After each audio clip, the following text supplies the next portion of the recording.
Well, I found something I think would be good to add to your walk around. You know how you always do walk arounds on your RV before you take off. You're checking doors, make sure they're closed and locked, and make sure everything's buttoned up good. But here's something you should do, especially if you got this victim here. This is a 2005 Winnebago 38J on a Workhorse chassis W24.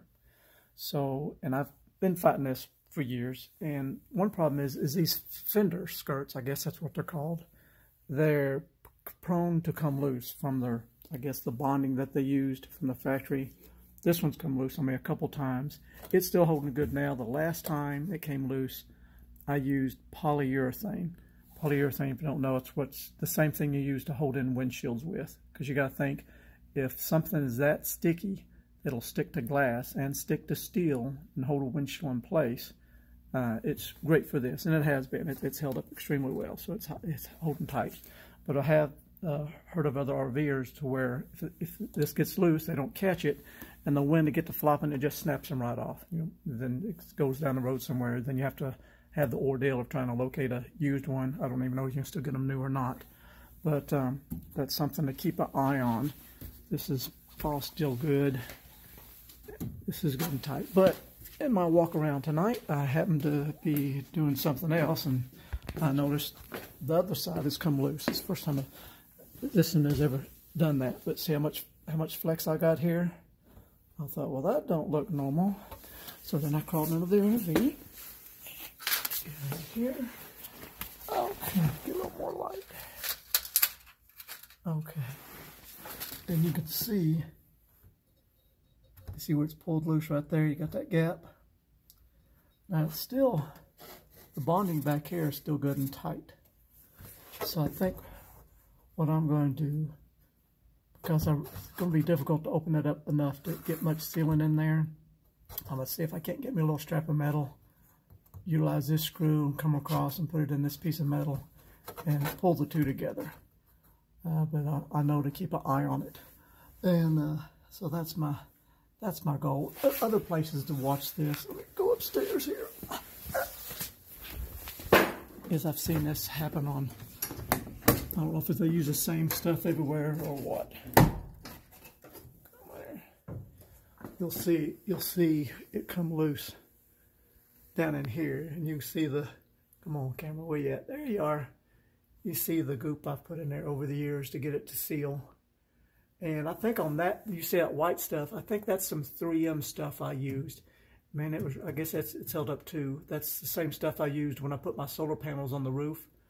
And that was some really strong stuff. I forget what it's called. But, and then it's where they bond the metal brackets to the fiberglass. I've had that come loose.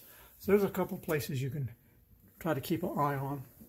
So I'm gonna go to my scrap metal pile and look around and see if I can't come up with something to fix that loose fender. So let me get to that, and I'll be right back. Okay, so here's what I come up with. That little piece of metal there. I've already put one screw in it. I'm just fixing to tighten up the other one. I just use me some self-tapping screws. Let me pull one out and show you. Yeah, these things are great. I keep a whole pile of them around. So they self-tap. Don't have to drill anything. They just drill it for you.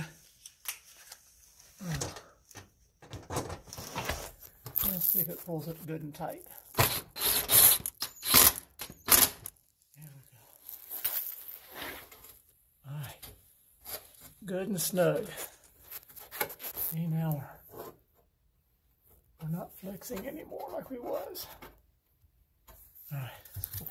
So for now, I think that'll take care of that, but I will keep an eye on it.